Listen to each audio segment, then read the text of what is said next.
Baik Bapak Ibu dosen, Assalamualaikum warahmatullahi wabarakatuh. Ada kabar gembira buat Bapak Ibu dosen yang sedang berjuang untuk mendapatkan dana penelitian. Ada dana riset sebesar 2 triliun ya, di mana ini bisa juga mendorong dosen-dosen daerah, sebenarnya bukan harus dosen daerah maupun dosen-dosen yang lain ya, untuk terus berkarya.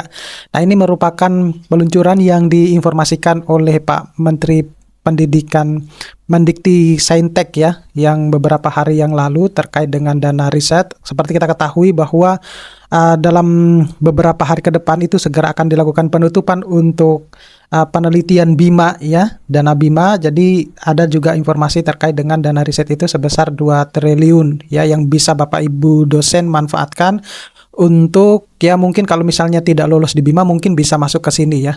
Nah, tapi sebelum saya membahas ini lebih dalam, saya menginformasikan kepada teman-teman dosen bahwa bagi Bapak Ibu dosen yang ingin mendownload e-book yang bisa digunakan untuk menulis di jurnal Scopus, jurnal Sinta 1, Sinta 6, kemudian menulis buku dan lain sebagainya, Bapak Ibu dosen bisa mendownloadnya melalui link yang sudah saya sediakan di deskripsi dari video saya ini. Nah, jadi pertama dulu, inti pesan kebijakan dana besar ini tetapi diarahkan untuk dampak dan karya yang di daerah ya Bapak Ibu dosen ya.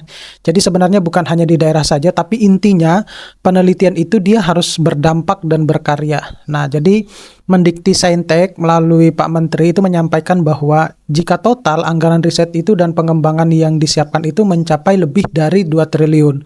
Nah, fokus kebijakannya itu bukan sekedar menambah nominal, melainkan mengubah orientasi riset ya.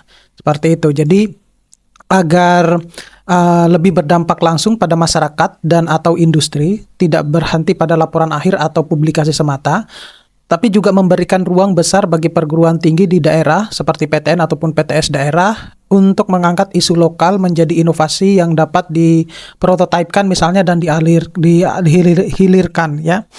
Nah, contoh yang dibuat dalam beberapa media, inovasi yang berangkat dari kebutuhan lokal seperti teknologi produksi garam misalnya ya, pewarna alami hingga pengembangan kapal nelayan listrik, ini menggambarkan riset solutif ya, berbasis potensi atau masalah setempat. Nah, kemudian itu sumber dana riset ini, jadi sumber dana riset ini lebih dari 2 triliun itu dari mana sebenarnya? Dan ini multi pos anggaran ya, bukan satu keran saja. Pernyataan 2 triliun itu diuraikan sebagai agresi dari beberapa pos pendanaan, antara lain misalnya dari LPDP ya, disebut sekitar ratusan miliar ya dalam liputan, kemudian pos lain di Kemendikti Saintek serta Direktorat Riset dan Pengembangan di Risbang ya, yang disebut lebih dari 1 triliun. Nah, makna pentingnya adalah dana riset itu diposisikan sebagai portofolio pendanaan, jadi blended funding, bukan satu skema tunggal. Bagi dosen atau peneliti, implikasinya itu adalah kanal pendanaan bisa berbeda syarat, fokus, dan luaran. Kemudian strategi proposal perlu menyesuaikan ya, yaitu jalur, misalnya jalur riset dasar, riset terapan, atau riset berdampak. Selanjutnya itu adalah arah kebijakan riset. Jadi ada 2 jalur besar riset di sini yang sedang digenjot, yaitu Global Frontier dan solusi lokal. Jadi Mendikti Saintek itu menegaskan kementerian sedang menggenjot 2 sisi riset ya. Jadi riset yang menjawab kebutuhan dunia atau kompetensi global, sama riset dan inovasi berbasis lokal yang dimulai dari identifikasi persoalan dan sumber daya daerah. Nah, secara desain kebijakan ini itu penting karena ekosistem riset Indonesia selama ini tuh sering terbelah. Jadi kelompok yang kuat publikasi tetapi lemah hilirisasi, dan kelompok yang dekat kebutuhan lapangan tetapi kurang dukung untuk kebutuhan metodologi, prototipe, serta jejaring industri. Nah, pendekatan 2 jalur ini itu memungkinkan riset dasar tetap hidup untuk jangka panjang, tetapi ada jalur akseleratif ya untuk teknologi readiness, prototipe maupun demonstrasi hingga adopsi pengguna. Selanjutnya itu adalah fokus pada dosen daerah ya. Jadi target utama itu adalah prototipe dan hilirisasi. Kementerian mau menghubungkan ke industri ya. Dalam liputan itu disebut bahwa jika dosen memenuhi kriteria, mereka akan mendapatkan pendanaan untuk membuat prototipe teknologi. Lalu kementerian menghubungkan prototipe tersebut ke industri agar meningkat dari skala pilot ke skala industri, seperti itu. Nah, kenapa dosen daerah ini menjadi sorotan? Karena pemerataan kapasitas dan relevansi sebenarnya. Jadi, dorongan bagi dosen daerah berkarya masuk akal secara struktural. Jadi, problem paling konkret yaitu pangan, perikanan, air, energi, kesehatan, kebencanaan, UMKM, rantai pasok, sering paling jelas terlihat di daerah. Nah, banyak sumber daya lokal belum termonetisasi, terindustrialisasi karena gap teknologi, proses, dan standarisasi dan model bisnis. Nah, dengan menempatkan dosen daerah sebagai motor inovasi, pemerintah itu ingin mendorong pemerataan kualitas riset bukan hanya terpusat di kampus besar atau relevansi riset ya, solusi yang benar-benar dipakai. Penguatan ekonomi lokal itu juga melalui adopsi teknologi ataupun spin-off. Nah, selanjutnya itu adalah target ya, target utama program ini. Jadi ini menjadi kuncinya, jadi keterkaitan dengan isu kualitas dosen ya. S3 masih rendah, riset dan SDM berjalan paralel. Antara memuat konteks bahwa berdasarkan data yang disampaikan, baru sekitar 25% itu dosen yang telah menyelesaikan pendidikan S3. Dan peningkatan jumlah lulusan dokter itu dokter menjadi salah satu prioritas ya. Jadi masih ada sumber yang sama. Pemerintah juga menyebut komitmen belanja gaji atau tunjangan dosen untuk ratusan ribu dosen sebagai bagian dari ekosistem pendidikan tinggi.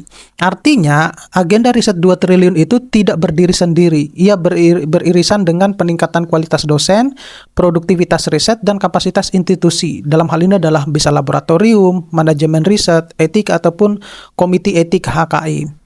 Nah, isu waktu pencairan dan early start, upaya mempercepat siklus riset. Jadi di sini menunjukkan bahwa salah satu keluhan klasik hibah penelitian itu adalah keterlambatan pencapaian dan membuat penelitian baru berjalan di pertengahan akhir tahun seperti itu ya. Jadi melaporkan bahwa kementerian itu juga melaporkan bahwa untuk program riset prioritas, kementerian itu menargetkan dosen mulai penelitian sekitar 1 Februari ya, awal tahun berikutnya, agar proses itu lebih cepat dan tidak menumpuk di belakang. Nah, jika implementasinya konsisten, dampak yang signifikan itu misalnya kalender akademik dan kalender riset itu mungkin lebih sinkron.